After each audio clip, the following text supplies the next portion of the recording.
नमस्कार दोस्तों। अभी मैं पौड़ी शहर के निकट उड्डा पहुंचा हूं और यहां पे जो आप पीछे सोलर प्लांट देख रहे हैं, ये उत्तराखंड में लगने वाले पहले सोलर प्लांटों में से एक है और इसे यहां पे इस्टेब्लिश किया है DS रावत जी ने, जो कि यहाँ के स्थानीय निवासी हैं उड्डा के। और कई साल पहले आप यहाँ से रोजी रोटी के लिए दिल्ली गए थे और वहाँ से संघर्ष करते हुए वापस आए कि मुझे अपने इलाके के लिए कुछ करना चाहिए। तो उसके बाद उन्हें कई तरीके से यहाँ पे परेशान किया गया और परेशानी की जो वजह है उसके पीछे जो खड़ा दिखाई देता है वो उरेडा डिपार्टमेंट है, जिसे आप उरेडा कहते हैं, UREDA, Uttarakhand renewable energy development authority. वो सबसे ज़्यादा जिसने यहाँ उत्तराखंड में वैकल्पिक ऊर्जा का, रिन्यूएबल एनर्जी का विकास करना था, उसके जो अधिकारी हैं देहरादून में बैठे हुए, वो सबसे ज़्यादा परेशान करते हैं।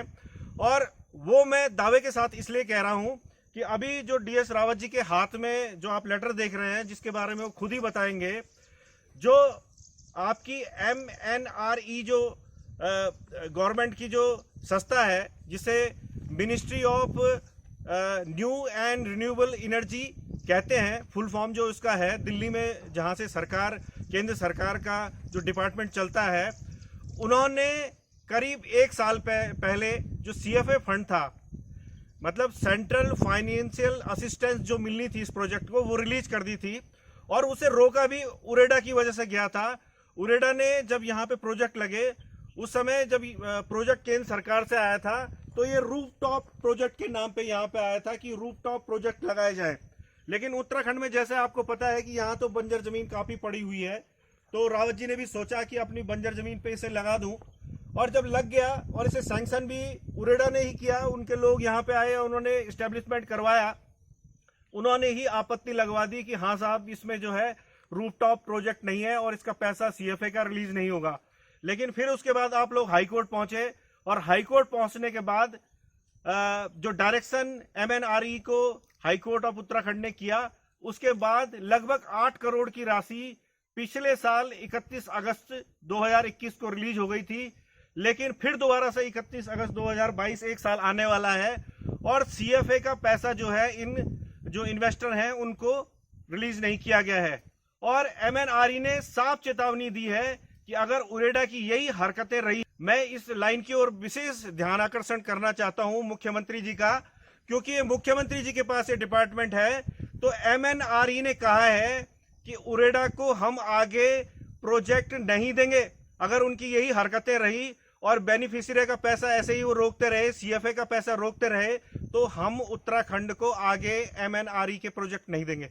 क्या मैं सही कह रहा हूँ रावत जी? बिल्कुल सही कह रहे हैं आप। हाँ, तो अब रावत जी आप ही थोड़ा सा पहले तो शुरू से बताया कि जब आप आए थे दिल्ली से यहाँ पे और यहाँ पे आपने अपने घर के पास सोचा था कि यहाँ पे रोजगार पैदा करूंगा, थोड़ा सा वो कहानी भी जरा ढंग से सुनाई, जिससे लोगों को पता चले कि आपने कितना संघर्ष, कितना इन्वेस्टमेंट यहाँ पे किया है। पैसा तो आपने लगाया है अपना पूरा, लेकिन आपने जो समय दिया है, एनर्जी जो आपकी पूरा, मेरे को लगता है कि 5-7 साल से मैं लगातार यहाँ पे देख रहा हूँ आपको, उसके बारे में, अपने संघर्ष के बारे में बताइए कि बाहर से जब यहाँ पे आता है इंसान, जो उत्तराखंड से बाहर गया था कभी, यार यहाँ अपने उत्तराखंड के लिए कुछ करता हूँ, उसे कैसे परेशान किया जाता है?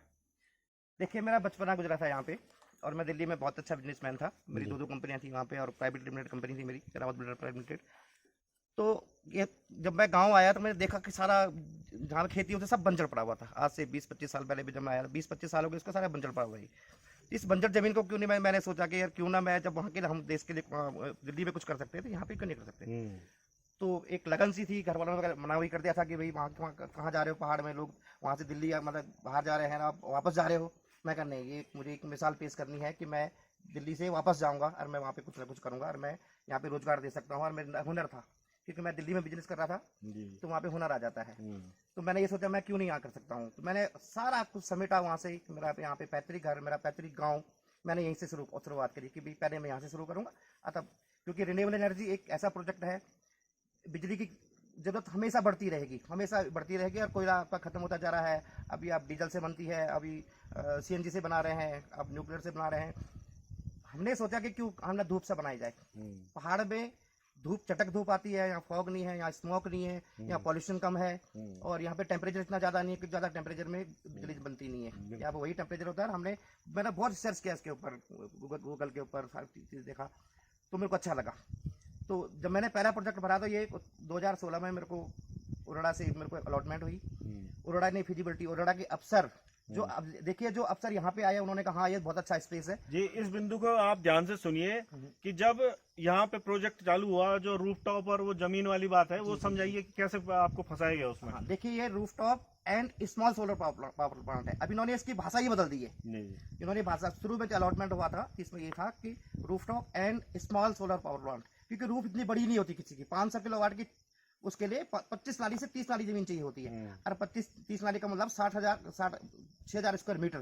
तो 6,000 स्क्वायर मीटर में तो रूफ होगी नहीं किसी की। ये था, और उत्तराखंड को स्पेशल कैटेगरी में डाला गया था। और स्टेटों के लिए 30% सब्सिडी है, मगर उत्तराखंड में बंजर जमीन ज्यादा है, खेती की जमीन बंजर होती चली जाएगी। सबसे पहले तो हमारी असिंचित खेती है, सिंचित खेती, कृषि भूमि सिंचित खेती को माना जाता है। तो यही था कि घर के आसपास आपकी वेस्ट लैंड है जिसमें कुछ खेती नहीं हो रही है, तो आप उसको लगा सकते हैं। ये उरड़ा की सेंट्रल गवर्नमेंट की गाइडलाइन, MNRE की गाइडलाइन थी। उरड़ा ने इसको किया। हमने देखिए उरड़ा के अधिकारी अजय गुप्ता जो PO पौड़ी थे, 2016 में फरवरी में मेरे यहाँ आए। उन्होंने पूरा जमीन को चेक किया, उनका लेटर भी है, उन्होंने फिजिबिलिटी दी इसमें हाँ यहाँ बहुत अच्छा लगा सकते हैं इसको। फिजिबिलिटी इन्होंने दे रखी है और लेटर मेरे पास भी है, उरड़ा के पास में लेटर है। आज वही अजय गुप्ता कहते हैं कि ये पब्लिक कृषि भूमि पे लगा दी है। एक सलीम अहमद का नाम का आदमी बना हुआ है, कोई PIL डाल रहा है, वो लेटर दे रहा है। वो सलीम अहमद नहीं है, वो जो उरड़ा का चीफ प्रोजेक्ट अफसर है, जिसने कि यहाँ पे इन्होंने एक मतलब सोलर को एक पनपाना था, और वही उसको गड्ढे में डाल रहे हैं। अजय गुप्ता का कभी हाई कोर्ट चला जाता है, कभी लेटर भेज देता है, अजय गुप्ता सलीम अहमद के नाम से लेटर डालता जाता है। हमें पता है, वो शुरू से भी पता है, हमें पता है कि अजय गुप्ता, सलीम अहमद और अजय गुप्ता, नीरजकर, सलीम अहमद वही है। चलो वो भी हो सकता है, कोई बात नहीं, जैसे कर रहे हैं। अब भी देखिए सेंट्रल गवर्नमेंट की टीम यहाँ पे आई, उसमें DM पौड़ी, CDO पौड़ी भी नामित थे, CDO पौड़ी भी थे जांच में, DM पौड़ी थे। हाई कोर्ट ने ऑर्डर दिया था कि इनको आप विजिट करो, जो प्लांट लग चुके हैं पहले के उनको आप CFA दो। ठीक है, उसमें से कुछ प्लांट सेलेक्ट हुए, उसमें मेरा भी नंबर था, हमारा प्लांट सेलेक्ट हुआ। जबकि उत्तराखंड का सबसे टॉप की जनरेशन वाला प्लांट ये है, क्योंकि मैं खुद मेंटेन रखता हूँ उसको। हम यहीं रहते हैं, हमारा परिवार, हमारा घर ही यही है, तो हमने यहीं रहना, हमने ऐसा छोड़ नहीं रखा है कहीं और से आए हैं यहाँ पे, हमारा तो अपना घर है। इसमें क्या हुआ कि 31 अगस्त जब इतनी लड़ाई होने के बावजूद, इतनी जांच होने के बाद MNRE की टीम आई, उसके सेंट्रल फाइनेंस की वो जो डिपार्टमेंट था वो भी आए थे। उन्होंने 5 लोगों की टीम थी, सबने यहाँ पे देखा, बिल्कुल उन्होंने कहा ठीक है इनको CFA दो आप। 31 अगस्त 2021 को पैसा आ चुका था उरड़ा के खाते में, और नामित पैसा है कि कितना पैसा किसका है, इनको रिलीज करिए आप। मिस्टर नीरज गर्ग जो है CPO है, उन्होंने 1 साल से इस पैसे को लटका रखा है। सारा पैसा देहरादून से रिलीज होता है, वहीं से होता है जो CFA का पैसा होता है। इन्होंने पौड़ी जिले में भेज दिया है। पौड़ी जिले में भी ऐसा भेज दिया कि वो जो यहाँ पे PO है, नई लड़की है बिल्कुल, वो कहती है सर मेरे को तो पता ही नहीं इस बारे में, मैं कैसे रिलीज कर दूं कि पहले से क्या हुआ है, मुझे तो फाइलों के बारे में कुछ पता, अनजान है बिल्कुल लड़की, कुछ पता नहीं है उसको। तो मैंने उसको ये बोला पौड़ी इतना बड़ा जिला है, ये जब इस लड़की को कुछ नहीं आता तो पौड़ी का विकास कैसे करेगी, क्या इसको मेरे को पता नहीं है इसको क्या स्कीमें है। अभी उसके बाद जो हमने MNRE को बोला कि हमें पैसा नहीं दे रहे हैं, अभी 11 जुलाई को एक लेटर आया फिर MNRE से, इनको सख्त इन्होंने ये रिमाइंडर दिया है कि आपकी हमारी सारी स्कीमें बंद कर दी हैं। जब तक आप इन बेनिफिशियरीज को जो मैंने पैसा रिलीज किया पिछले साल आपको, जब तक तुमने नहीं दिया इसको, हम तुम्हारी सारी स्कीमें बंद कर देंगे, कोई स्कीम आपको देंगे नहीं। और एक लेटर मेरे पास है, ये 11 जुलाई का लेटर है। 11 जुलाई के बाद अभी भी आज कल हो ही जा रही है। देखिए हम तो मर गए हैं, हमें तो इन्होंने ऐसे मार दिया, 6-6.5 साल से परेशान कर रखा। मेरे को बैंक केवल 10% पैसा देता जो UPCL से पैसा जाता है। UPCL भी कभी 2 महीने में देता, कभी 3 महीने में देता, वो भी पैसा नहीं देता। UPCL पे टाइम पे पैसा नहीं देता। बैंक नोटिस पे नोटिस किस तरह से हमने अपनी कुर्कियां बचाई है। एक प्लांट मेरा है, एक सीकू में है, दोनों हम कुर्की पे चल रहे हैं, कभी भी बैंक कुर्की कर सकता है। और तो हम हिम्मत भर रहे हैं कि नहीं। सीकू वाले भी परिचित है मेरे, बिश जी हैं वो। जी हाँ, बिश जी, उनका भी पैसा आ रखा है। मतलब इन्होंने पहाड़ी जो लोग हैं, जो पहाड़ में जो जिन्होंने पैसा इन्वेस्ट किया है, समय लगाया है, उनको सबसे ज्यादा परेशान किया है। और जैसे आप बता रहे थे कि उधम सिंह नगर जहाँ प्लेन है, जहाँ गेहूं के खेतों में लग गए प्राण, उनको वहाँ दिक्कत नहीं है, वहाँ इनको पैसा रिलीज करने में कोई दिक्कत नहीं है, वहाँ सब कुछ हो रहा है। CFA भी मिल रहा है उनको। हाँ, इसमें 13 लोगों में से 11 लोगों को मिल चुका है पैसा, और 11 लोग सारे प्लेन्स के हैं। ये 11 लोग सारे प्लेन्स के हैं। हम 2 पहाड़ी जो इन्वेस्टर हैं उन्हें परेशान किया जा रहा है, क्योंकि हमने रिश्वत दे दी है। सर ये बात है, हमने रिश्वत दे दी है, और हम देंगे क्योंकि हमने ईमानदारी से काम किया है। ये रिश्वत कौन मांगता है? मिस्टर नीरज गर्ग, अच्छा, अब मुझे तो बैंक को पैसा देना। क्या कहते हैं, सीपीओ है अभी जैसे आपको लगभग 2 करोड़ के आसपास मिलना है और लगभग 2 करोड़ ही बीस जी को भी मिलना है, इन्होंने कितना कमीशन मांग रहे इन्होंने हैं? शुरू में मेरे से 30 लाख रुपए मांगा था, 15% कमीशन। इन्होंने कहा 15% कमीशन, ऊपर तक जाना है। हाँ। मैंने इनको बोला मैं नहीं दूंगा, क्योंकि मैंने ईमानदारी से प्लान लगाया है, मैं कोई पैसा नहीं दूंगा, ये मेरा पैसा कोर्ट के ऑर्डर से। देखिए, बड़ा खुलासा है मुख्यमंत्री जी। अभी आप जो है एसटीएफ जांच कर रही है, हाकम सिंह आपने गिरफ्तार करवा दिया है, उसके लिए धन्यवाद है। लेकिन यहाँ कई हाकम सिंह हैं और वो हाकम सिंह जो है ब्यूरोक्रेसी में हाकम सिंह बैठे हुए हैं, जो आप सुन रहे होंगे कि 30 लाख रुपए कमीशन मांग रहे हैं, 2 करोड़ रुपए जो सीएफए मिलना है, जो सेंट्रल फाइनेंशियल असिस्टेंस जो इनको मिलनी है, मतलब केंद्र सरकार से जो पैसा इनको मदद आना है, जिसे सब्सिडी भी कहते हैं, उस पैसे के भी पैसा मांग रहे हैं, उसमें कि 30 लाख दो तब देंगे। तो आप समझ सकते हैं कितना बड़ा भ्रष्टाचार उरेडा कर रहा है। और नीरज गर्ग जो है अधिकारी हैं, अभी मेरी इनसे फोन पे बात हुई थी, ये कह रहे हैं कि हमने जनपदों को भेज दिया है, और जनपद के अधिकारी कहते हैं कि हमें तो आता ही नहीं है कि रिलीज कैसे होना है। तो मतलब कुल मिला के 1 साल से टाल बराई इसमें हो रही है। और एमएनआरई ने स्पष्ट ये जो लेटर है इसमें लिख दिया है, मुख्यमंत्री जी इसका संज्ञान लें। ये जो सचिव हैं उनके लिए ये लेटर आया है और इसमें साफ लिखा है कि उरेडा की उत्तराखंड में यही हरकतें रही और बेनिफिशियरी को समय पे पैसा नहीं दिए सीएफए का, तो हम उरेडा को प्रोजेक्ट देना बंद कर देंगे। ये केंद्र सरकार ने कहा 11 जुलाई का लेटर है। जी, जी, 11 जुलाई का लेटर बोल रखा है। अगली सारी स्कीमें इन्होंने स्टॉप कर दी है, बिल्कुल बैन कर दी है इनकी। इन्हीं उरेडा वालों की वजह से 70% सब्सिडी जो रूफटॉप पे मिलती थी वही बंद हुई, इन्हीं प्रोजेक्टों पे बंद हुई, क्योंकि इन्होंने अपने रिश्तेदारों के प्लांट लगाए। मतलब सब इन्होंने शुरू से ही ऐसा किया, पूरा उरेडा डिपार्टमेंट। इन्होंने 30 लाख रुपए मेरे से मांगा। मैं हरक सिंह रावत जी के पास गए, तब ऊर्जा मंत्री वो थे। मैं उनके पास गया कि भाई 30 लाख, भाई साहब 30 लाख रुपए मांग रहे हैं, अब मैं कहाँ से दूं, मैंने तो बैंक को पैसा देना है। आप अभी बता रहे थे कि कुछ ऑडियो रिकॉर्ड भी है आपके पास? जी मेरे पास है, मेरे पास है, क्योंकि मैं नहीं चाहता हूँ। उसमें क्या कह रहे हैं? देखिए, मैं नहीं चाहता हूँ, इन्होंने मेरे को सारे घोटाले बता रखे, कैसे होता है, कैसे हम करते हैं, कैसे नहीं करते हैं, इन्होंने सारा कुछ बता, मगर मैं नहीं चाहता हूँ, क्योंकि मैं कानून अपने हाथ में नहीं लेना चाहता। मैं कभी भी गलत काम नहीं करना चाहता। और मैं भैया, हम आपसे अनुरोध करेंगे कि ये भी हमारे पास आने चाहिए, ये भी सार्वजनिक होने चाहिए कि अगर ये पैसा रिलीज नहीं करते हैं और इस तरह का ये चल रहा था, 30 लाख रुपए मांग रहे थे, तो ये भी ओपन कर दिया जाए मेरे हिसाब से। तो 30 लाख रुपए मैंने हरक सिंह रावत जी को, ऊर्जा मंत्री जब थे वो, मैंने उनको बोला था कि भाई साहब, उन्होंने भी दीपा रावत जी डायरेक्टर थे, मैं उनको फोन करके बोला था कि नीरज गर्ग जो है 30 लाख रुपए मांग रहा है। मैंने उनको बोला कि जितना पैसा तुमने बैंक का है, बैंक का दे दो, जो बचता तुम ले लो।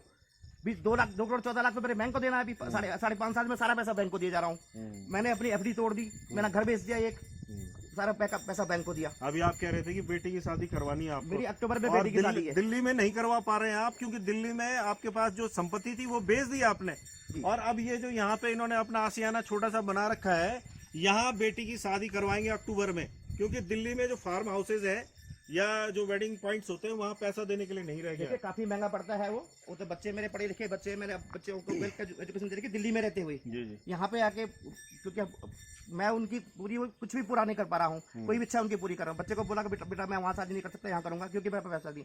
अरे भाई, ये लेटर मैंने डायरेक्टर उरेडा को, जो ऊर्जा सचिव हैं उरेडा, उनको एक लेटर लिख के दिया कि मेरी बेटी की शादी अक्टूबर में, महीने में, अब मेरे पास पैसा नहीं है, क्योंकि बैंक मुझे केवल 10% जो बिजली का पैसा आता है, मेरे को खाली 10% मिलता है, बाकी बैंक सारा पैसा ले लेता है। वो पैसा ही सीधा यूपीसीएल से बैंक को जाता है। 10% में मुझे मेंटेनेंस भी करनी है। अभी 2 इन्वर्टर खराब हो रखे मेरे, परसों बिजली तेज आई थी, 4 लाख रुपए इन्वर्टर के लिए चाहिए, कहाँ से लाऊंगा मैं? बैंक तो मेरे को 30,000 25,000 पैसा देता है, मैं कहाँ से उसको करूंगा? अभी धीरे धीरे का प्लांट ऐसे चला जाएगा ही, क्योंकि मैं कर नहीं सकता मेंटेनेंस, मुझे वापस दिल्ली चला जाना है। फिर मैंने सीडीओ मैडम पौड़ी में उनको भी बोला कि मैम, मेरी बेटी की शादी अक्टूबर के महीने में बिल्कुल नज़दीक आ गई है, अक्टूबर कुछ ज़्यादा दूर नहीं है, मुझे भाई तैयारी तो करूँगा मैं कुछ। उन्होंने कोई भी इसकी कोई संज्ञान नहीं लिया, क्योंकि वो उनको मिलना भी बेकार है। तो हम तो आशा छोड़ चुके हैं, मगर यह है कि उत्तराखंड का नुकसान हो रहा है। जब तक हमारा पैसा नहीं आएगा, एमएनआरई इनको कोई भी स्कीम नहीं देगी उरेडा को। और ये देखिए, नुकसान मेरा उत्तराखंड का हो रहा है।